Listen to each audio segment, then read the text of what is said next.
Hey guys, welcome to Priceless B Movies.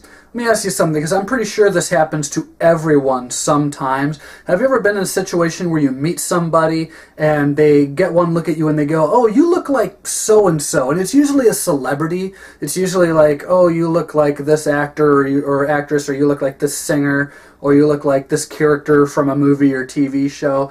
That happens to me all the time, and it's always someone different, so I actually kind of get weirded out when someone says, "Oh, you look like this person." I start thinking, how the hell do I look like, yada yada yada.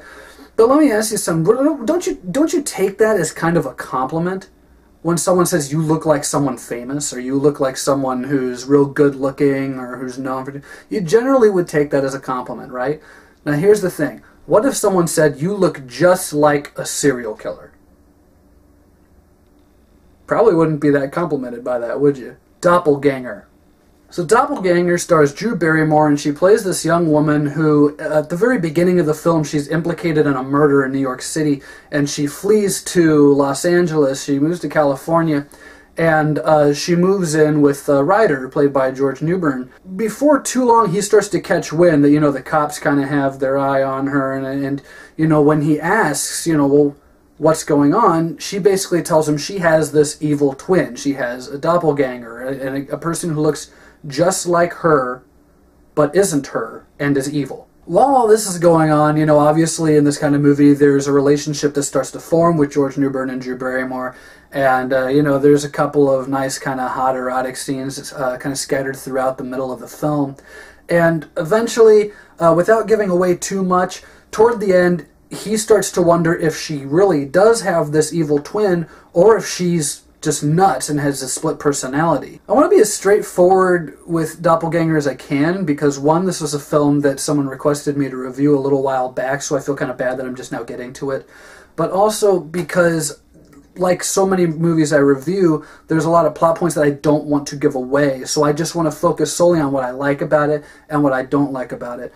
First, the good stuff. Drew Barrymore is very good in this film. She was always very reliably good as a child actress, and kind of through the mid-90s. I think it was only after that where she kind of started picking roles that were just kind of like, "Drew, what are you doing in this?"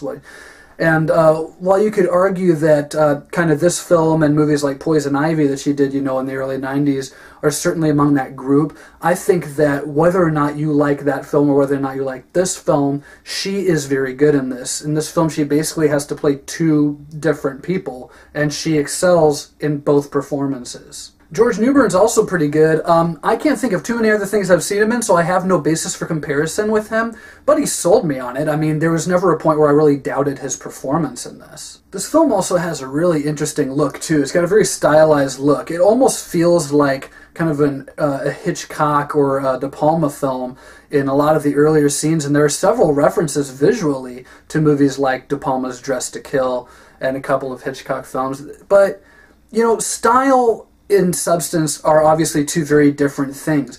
And while I love the acting in this film for the most part, and while I think it's definitely got a great look to it, the story has a lot of issues, I feel. I'll tell you this right now, I've seen Doppelganger 3 or 4 times over the course of my life. The first time I saw it, I was 12 years old, and I just kind of watched it because it was a horror movie. I didn't really get into it. I just wanted to watch a horror movie, and I just kind of picked that one off the shelf and was no worse for the wear afterward. But the second time I watched it, and also when I watched it just recently in preparing for this review, I realized some really big problem that I have with this movie, which is the ending makes absolutely no sense. I'm not going to ruin the ending for anyone, but I have seen the movie, like I said, 3 or 4 times, and I don't get it. I really don't understand the ending of this film, and maybe that's intentional, but it sure doesn't seem like it. It seems more likely that they just didn't know how to end the movie. I mean, every time I try to think of, well, possibly this is the answer. This is the answer to the mystery. But then when I go back, there's some line of dialogue or something a character does that completely is in conflict with that theory. So I really have no idea what the ending of this movie is all about. There's some really cool creature effects, and there's, it's a really cool ending for a low-budget, early 90s kind of supernatural film, but I don't get it. If you've seen this movie and you you understood the ending, please message me on like my Facebook, in my Facebook group or something, and kind of clue me in, because this ending makes no sense to me and honestly kind of dampens a lot of the film. Taking the negatives with the positives though, I'm going to go ahead and give Doppelganger 2.5 stars. I think that it's worth checking out if you're a fan of Drew Barrymore, or if you're just, you know, intrigued by the premise, because it is kind of a cool idea for a horror movie. But at the same time, the plot makes little to no sense, and the film is very slow for a good deal of it. So I can't give it 3 stars or higher. I'm going to give it 2.5.